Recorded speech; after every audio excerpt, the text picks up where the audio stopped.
What's good, fight fans? It's Ashley's Corner. And I have to come back to talk about this Jaron Ennis versus Karen rematch. All right. I feel like the fight isn't getting its respect. I really don't. When they fought each other last year, a lot of people turned their nose up at the fight because it went the distance and they felt like Karen was running the entire fight. I really look at it kind of differently, and I spoke about that fight because I attended that fight. I went to that fight, and for Jaron Ennis to be who he was, to be who he is, and to be named a cheat code. He's not the type of fighter that you stand in front of, which every fighter, 30 people had, 20 some people had did before Karen stepped in the ring. They stood in front of him and got ate up within a matter of rounds. The man honestly was using educated movement. If you want to call it running, call it whatever you like. But the person that looked embarrassed in that fight wasn't Karen. It was Jaron Ennis. Now, I want to first talk about the specs of this fight, and then I'm going to give my opinion on the fight. All right. Jaron Ennis is 32-0. He has 29 knockouts. He's fought for 106 rounds. His knockout percentage is 90.63%. He's been pro for 8 years, 27 years old, 5'10", with a 74-inch reach. He is the IBF champion at welterweight. That is 147 pounds. Straight out of Philly, okay? The last time he went the distance was in 2017. That was before he met Karen. Karen stopped a 20-fight straight stoppage streak.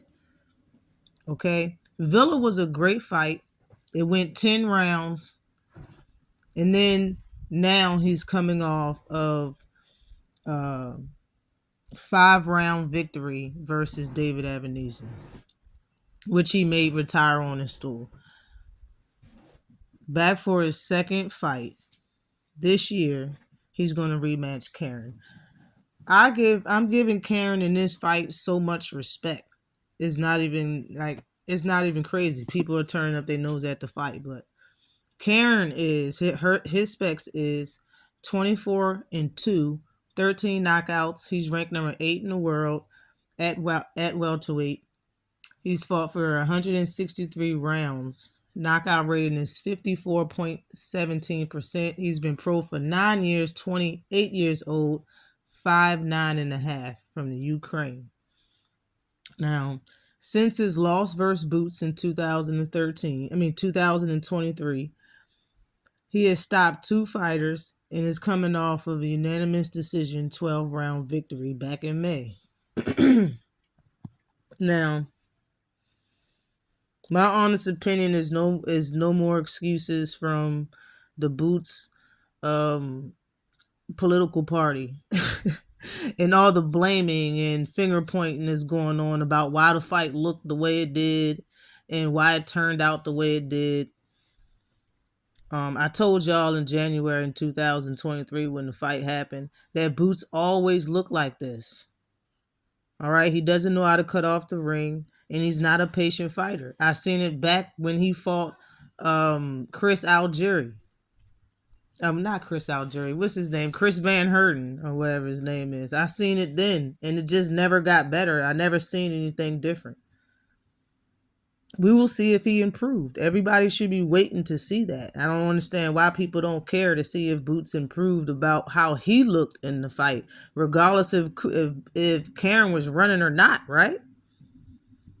I heard people use the excuse of if it's not been that mean they use the excuse and say that there wasn't no footage on Karen, so that's why the fight looked like that. And that's why Boots couldn't get him out of there, because it wasn't no footage on him. I heard that excuse. Like, bruh, regardless of the fact, if he's a cheat code, does it matter if you seen footage on him or not? Don't people jump in the ring in his gym and spar him all the time? Does it matter if he's seen him or not? For him to get him out of there or win or look good? Like I said, he was missing so wide and so hard. He was chest to back in there. I heard the excuse that Karen was running versus Boots. Like that's I did not see him turn his back and run one time. He did not look scared. He threw almost the same amount of punches as Boots did. He threw when Boots was throwing. I mean, it's a bunch of excuses.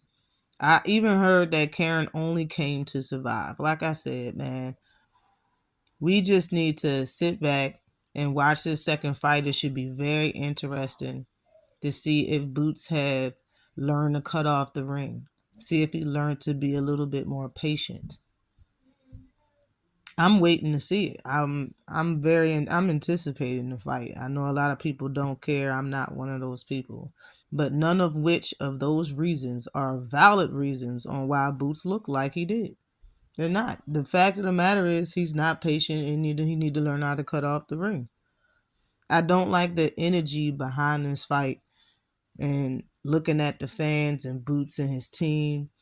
Everyone should want to see this fight.